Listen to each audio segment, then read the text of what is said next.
Making custom built-ins can be overwhelming because they're big, they're expensive, and they have to fit into spaces that are anything but perfect. So in this video, I'll reveal how I made these massive archtop built-ins for a multi-million-dollar estate. Everything from figuring out how you actually bend plywood to creating the perfect reveal on inset drawers and the easiest way to guarantee everything will fit in place when it's time to install. But now you're thinking you need a fully equipped shop. And while that does help, it's not necessarily true. So as we go, I'll tell you about some alternative tools to use, like a track saw, a router, and even an old iron.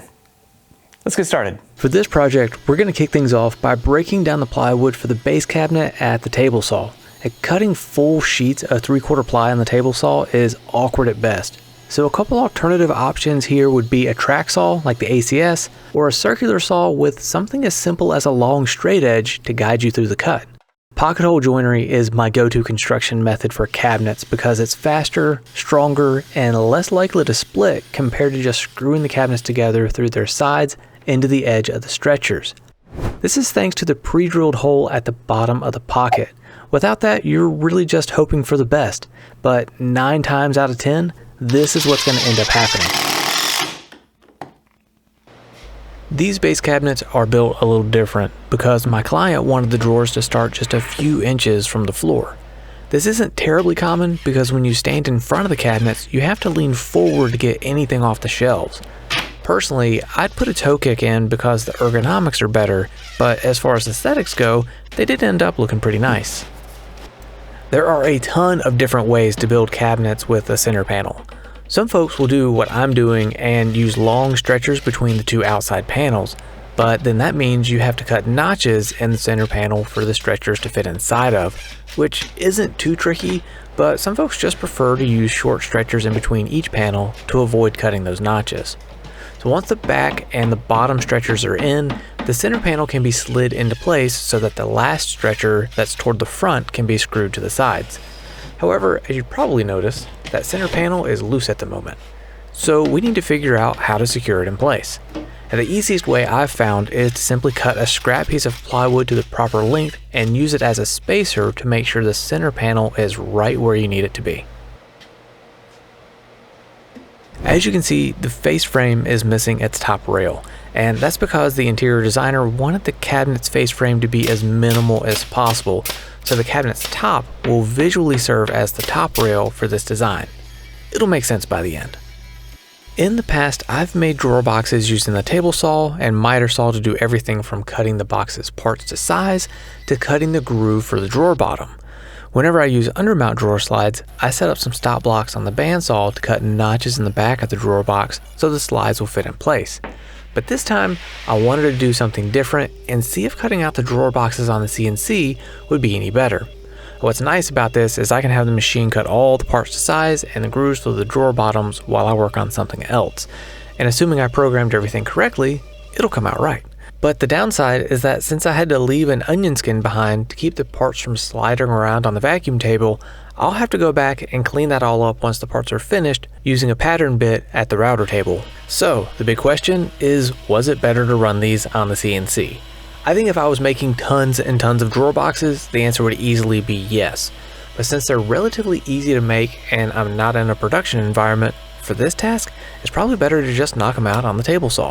So after all the drawer box parts are cleaned up at the router table, I need to edge band them. And to do that, I'm using a relatively new tool to the shop that I'm pretty excited about. This is an entry-level edge bander that does take a little finesse to get running just right, but it's way faster for large projects than my previous method of using iron-on edge banding. While the edge banding machine is cool, I still grab the iron-on edge banding for small projects because waiting for the glue pot to warm up in the edge bander can take 10 to 15 minutes, and sometimes I can just iron on the edge banding I need faster than that.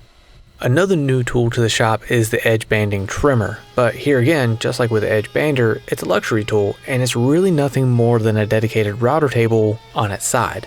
So before I had this tool in the shop, I used my Craig router table with a shop-made L fence and a helical bit to trim off the excess edge banding, and the results were just as good. Since I'm using undermount drawer slides in this project, my drawer boxes are made from 1/2-inch plywood. So for the pocket holes, I need to use Craig's micro pocket drill in my Foreman. And because of my own OCD, or maybe it's my background in guitar building, I can't help but obsess at least a little bit in sanding each of the drawer box parts and easing the edges by hand to make sure they're all nice and soft to the touch. Most people hate sanding, but I actually kind of find it relaxing. The last thing to do before we can get these drawer boxes assembled is to cut the bottoms, and for that I'm using some 1/4-inch birch plywood from my wood supplier, which is Peach State Lumber. Do a quick Google search for your local lumberyard or cabinetry supplier and buy your wood there rather than the big box stores. It's better quality, and contrary to what you may think, it's actually going to be less expensive. Alright, so here is the almost top secret method for assembling drawer boxes quickly. Set up 2 parallel clamps and set the box in them, but only tighten down the front clamp. Once those screws are in, flip around the box and repeat the process on the other side.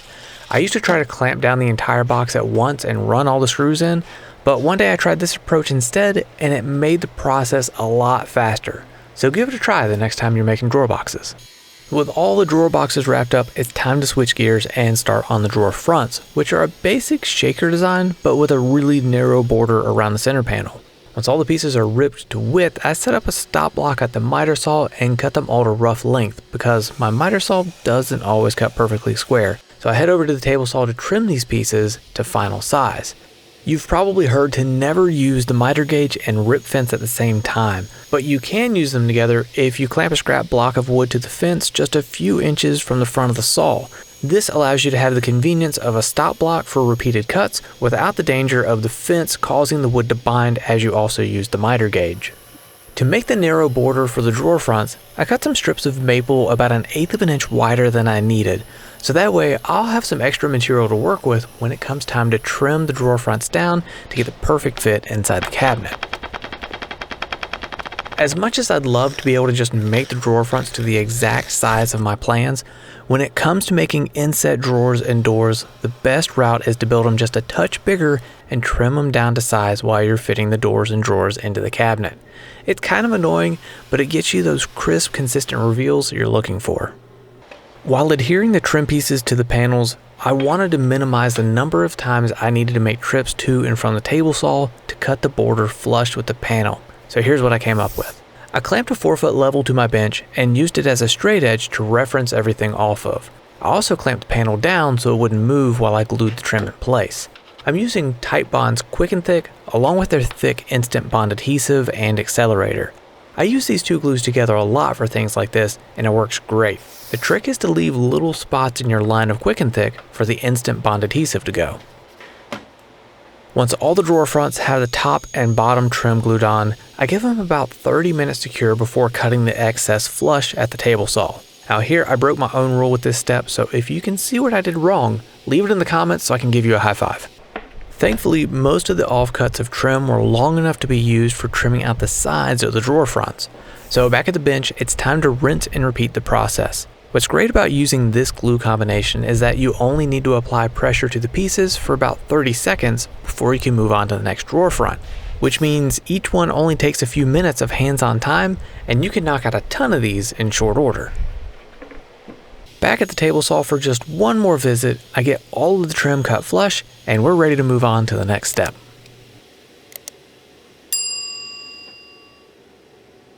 Some folks like to drill for drawer hardware once the boxes are installed and the drawer fronts are attached, but if possible, I find it's faster and more accurate to set up at the drill press to knock this out.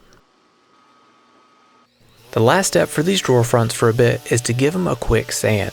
You'll see this little 3x4 sander again in the video, and it's because it's one of my favorite sanders for this kind of work.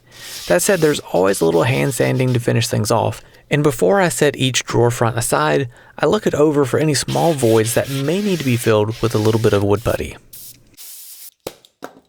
Before I started to install the drawer boxes, I checked the cabinet for square and realized it was off just a bit, so I added a diagonal brace to the back to square it up. Now remember how we used spacers at the beginning of the video to make sure that center panel was actually in the middle of the cabinet? Well, we're using that same method here to install the drawer slides. The only trick is to start at the top and work your way down. Once you set each slide on the spacers at the proper distance from the front of the cabinet, clamp it down before pre-drilling your holes and then just screw it in place. If you've ever been unsure about using undermount drawer slides because it seems overwhelming, the truth is that they're pretty easy to work with and have so much adjustability built in that you can correct for a fair bit of misalignment by simply turning the dials on the clips on the underside of the drawer box. And no, you don't have to have a personal army of drills to do this, but grab the ones you have and leave one of them set up with a self-centering drill bit. The next step is optional and really just more of a comfort to my own neurosis for things to be tidy, but I countersink a few holes that'll be used to secure the drawer front to the drawer boxes here in a little bit. With all the drawer boxes prepped, I get them installed into the cabinet, and I gotta say, clicking them into place and seeing that soft close action, it never gets old. So to start the process of dialing in the fit on the drawer fronts, I use a deck of playing cards. I evenly space the drawer fronts apart at the desired reveal and mark any areas where the drawer fronts need to be trimmed. The easiest way I've found to trim up drawer fronts is using my Kreg ACS. I simply line up my marks with the edge of the track and make the cut. Now usually I'll go back and forth to the cabinet a couple times just to double check the fit, but once things are dialed in, there's just a little bit of touch-up sanding to do before the drawer fronts are ready to be installed. One thing you can do to make your life a bit easier is to label the drawer fronts so that way you know which one goes where after you've trimmed them to size. Whenever I'm at this phase of a cabinetry project, I like to remove the upper drawer boxes just to make attaching the drawer fronts a little bit easier. With the drawer front shimmed into position, I can then easily hold the drawer front still while I run in the screws. Of course, this is easier to do if the drawer box is actually there. Sometimes though, you can't attach the drawer fronts this way and you have to go a different route. In those cases, there are two approaches. You can usually either clamp the drawer front to the drawer box, or you can temporarily screw the drawer front to the drawer box through the holes that'll be used to attach the drawer pulls. Speaking of which, now it's time to get the drawer pulls installed. But first, we need to extend those holes in the drawer fronts through to the drawer boxes. Sometimes the plywood will splinter on the inside of the drawer box. To prevent this, you can ease up on the pressure with the drill or just clamp a block of wood against the inside while drilling those holes. Usually though, the screw for the drawer pulls will cover up any splintering and it's nothing to worry about. With the base cabinets wrapped up, it's time to get started on the uppers, which is my favorite part of this project. I don't know if it's simply because I enjoy the process of milling lumber more than just cutting plywood, or if it's because I'm closer to making those arched panels that I'm eager to attempt. But whatever it is, here we are making a lot of noise and sawdust. So for right now, I'm milling up the boards that'll be used for the shelves in the upper cabinets. Currently, they're cut a bit longer than they need to be and about 1/8 of an inch shy of their final thickness. With that, I head back over to the joiner to flatten out one edge on each board. Whichever edge has the grain running away from the cutter head is the one I joint. This gives me a better cut, which ultimately leads to a cleaner glue joint. After that, it's back over to the table saw where I cut the opposite side of the boards parallel with the jointed edge. And with that, we're ready to start gluing up the shelves. Just to make these glue lines disappear as much as possible, I'm using Titebond Dark, which is my go-to for walnut. And to maximize my clamps, I'm doubling up and gluing 2 sets of shelves together at a time. The trick, however, is to just make sure I don't glue the 2 shelves to each other on accident. Once the shelves are out of the clamps, they're ready to head back through the planer and are milled down to final thickness ahead of being cut to their final dimensions at the miter saw and table saw.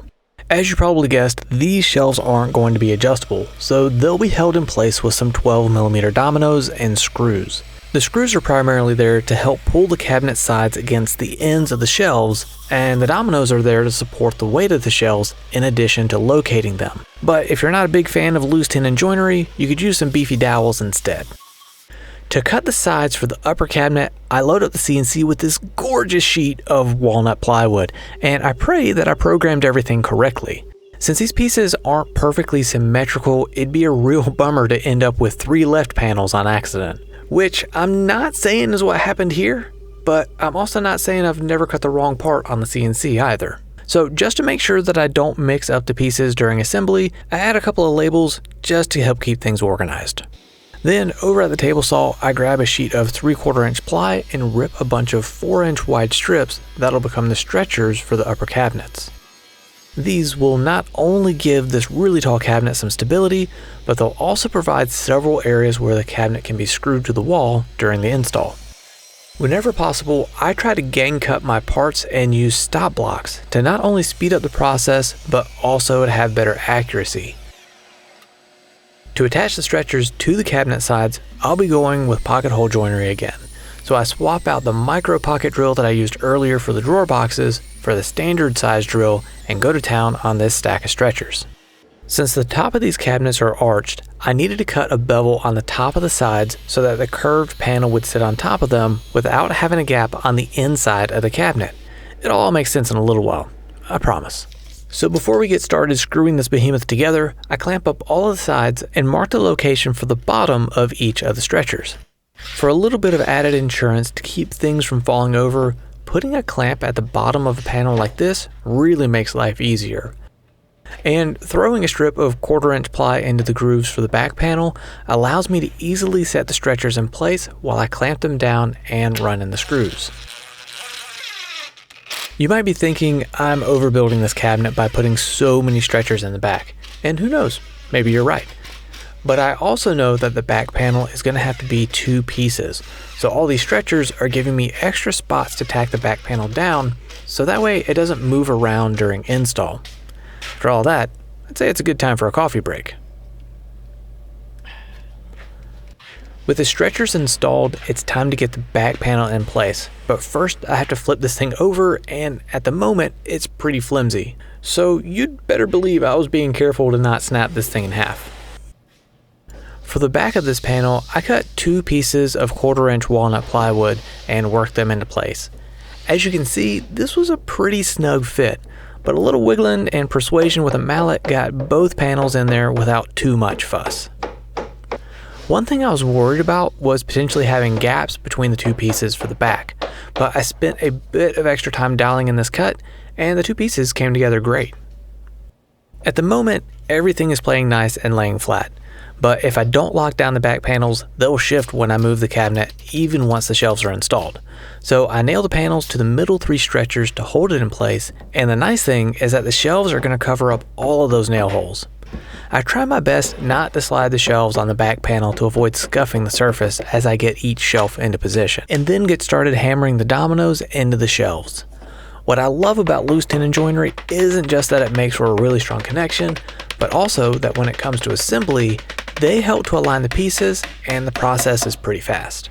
I could throw some clamps on this while the glue sets up, but instead I decided to run some 3-inch screws into the end of each shelf between the dominoes to help pull the sides against the shelves. To make the archtop panels for the top of the cabinet, I first needed to make a form to bend the plywood against. You can make a form like this with just a bandsaw or jigsaw to make your first pattern piece, and then use a router with a pattern bit to copy the profile to the additional pieces. By using some half laps, I was able to easily align all the interior parts for the form and then glue and nail everything together. So the secret to bending plywood is using a technique called curve cutting. Depending on how tight the curve is you're trying to make, you'll need to make your cuts closer or farther apart. But the one thing that stays the same is that you have to cut almost all the way through the plywood for the piece to easily bend. There are a handful of different ways you can make these cuts, such as using a miter saw or a crosscut sled on the table saw. But I used the ACS because it would easily support the panel as I went through the process. So now that we have a flexible piece of plywood, the trick is to make it not flexible. To do this, I've seen some folks just pour wood glue into the curve cuts, but for one, that's really messy because most of it just oozes out, and secondly, it's likely to wrinkle the inside veneer because of its high moisture content. But the Thixo epoxy from Totalboat won't ooze out or wrinkle thin layers of wood or veneer, not to mention that epoxy is also great for void filling such as this because it still retains its strength even in thicker applications, unlike regular wood glue. I've used Thixo on a handful of projects at this point, and it's a great adhesive to have around. I have a link for this, along with most of the other tools and supplies I used in the project listed in the description and pinned comment below, so hopefully that'll make it easier for you if there's something you're interested in trying out.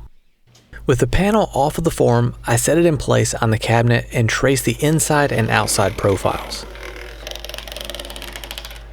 Since this piece will have very little force applied to it and my joinery options are limited, I attach it to the cabinet a little different than I would otherwise.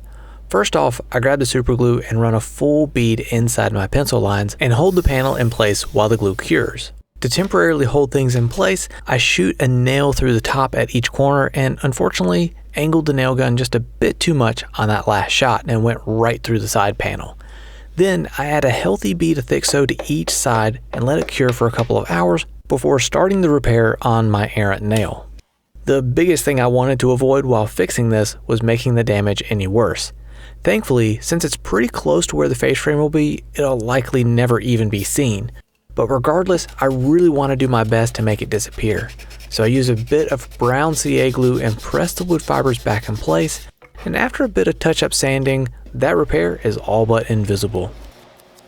I don't absolutely need to trim down the excess overhang of that arched panel, but just to give myself a little extra wiggle room when it comes time to install, I cut off some of the extra material without cutting into the blob of epoxy that's helping to hold the top in place.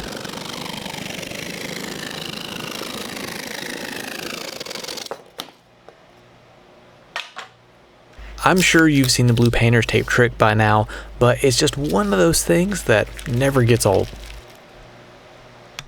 We absolutely need to cut away the excess material from the back, but my concern is possibly pulling the back away from the top. So to prevent this, I use a reverse cut blade in my jigsaw that cuts on the downstroke, and it effectively pushes the plywood toward the cabinet instead of pulling it away from the cabinet during the cut. Since this area of the cabinet isn't going to be seen, it can be left as rough as you like. But of course, if you won't be able to sleep at night leaving something left like this, by all means, don't let me stop you from tidying it up. So believe it or not, cutting these arches for the top of the face frame on the CNC doesn't give me a perfect result. Well, kind of. When I programmed this arch, I programmed it to be a perfect curve, not what I scribed when I templated the opening at my client's house. So why even bother cutting this on the CNC in the first place? Well, the main reason was because it made the inside arch a perfect curve.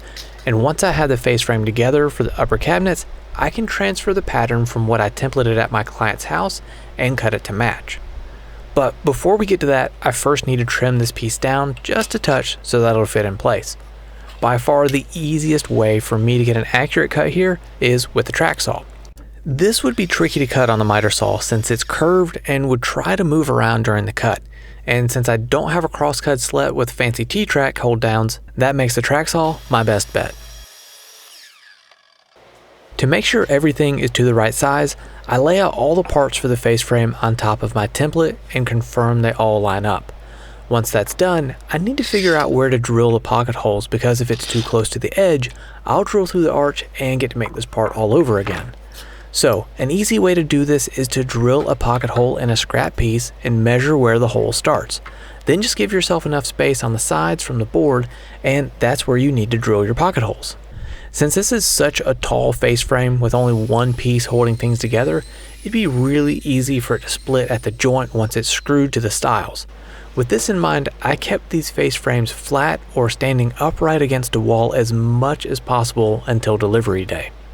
Also, since I'm working with hardwoods instead of plywood or softwood here, I use the fine thread pocket hole screws, which perform a bit better for this application. So, with the face frame assembled, I line up my template on top of the face frame and triple check that it is oriented the right way so that the front on the template and the front on the face frame are facing the same direction. And then I trace the curve from the template onto the face frame. Now it's basically just a test to see how closely I can cut to my line using the jigsaw without goofing, and then clean it up a little bit with a sander for the finishing touches. And speaking of finishing, the finishing schedule for this project is that all of the face frames and drawer fronts will be painted by a separate crew on site, but I still need to get them sanded and paint ready before my part of the project is done. So this means I'll sand everything up to 220 grit and take care of any dents that may have decided to join the party, and then I soften the edges on the inside of the face frame. I knock out all of this in the shop ahead of time and make sure to give things a once over after they're installed. So with everything sanded and ready for finish, I wipe down all the surfaces with a tack cloth, making sure to fold it over to a new surface every so often, so that way I'm actually picking up dust and not just smushing it around on the surface. To apply sprayed finishes, my go-to is the Apollo Power 4 VS. I've sprayed everything from milk paint to lacquer and lots of water-based general finishes with this setup, and it's made my finishes way better than they used to be with a standard compressor-driven HVLP gun. Now, in a perfect world, I would be in a spray booth or a finishing room, but these cabinets were simply too big to fit, so I effectively fogged the shop with overspray, but I got the job done. Since I'm using a water-based finish, I have to scuff sand in between coats so that the next coat will have good adhesion. To do this, I use the 3x4 Surf Prep sander along with a couple of their Pro Foam abrasives. I use the 1/2 inch, very squishy foam pad to contour to the arch on the inside of the cabinet, and then the 5mm pads for all the other flat surfaces. Since I'm only needing to lightly scuff sand the surface, I move quickly with the sander and apply light pressure. Also, I'm using their fine grit pads, which roughly equates to 220 grit sandpaper. Before we can start bringing in any of the cabinets, I mark the stud locations so that I can anchor the cabinet securely to the wall with some 2.5 inch long screws. And I make sure to shim the cabinets between the floor and the wall so that it sits plumb and level. To lift these upper cabinets in place, we used a set of grabos to make the job a bit easier. They're kind of like the suction cup tools that glass shops use to carry around big panels, but with a battery-powered vacuum pump built in. To hold this in place, I run a couple of screws through the stretchers and the studs right above the top shelf. That way the screws aren't seen unless you're up on a ladder. One thing I had to do on site was cut an opening for an outlet in each cabinet. I like to put down painter's tape when laying out for cuts for a few reasons. One, it keeps me from having to erase what I've drawn, which isn't always easy to do on wood, but it also helps to keep the wood from splintering during the cut. However, my concern this time is that since the finish had only cured for a few days, there was a chance that the tape might peel some of it off. So, with that knocked out, I check the opening one last time with my template and we bring in the face frame, which fit into place nice and snug. I then measure and mark every 8 inches or so and nail the face frame to the cabinet carcass. With that, we're ready to click all these drawer boxes into the cabinet, and thankfully, since I'd remembered to label where they all go, we didn't have to play a very annoying guessing game for the rest of the day. If you've made it this far in the video, I hope you enjoyed it and picked up some helpful tips. There was so much that went into this build, it's hard for me to pick a favorite part, but I'd love to hear what stood out to you.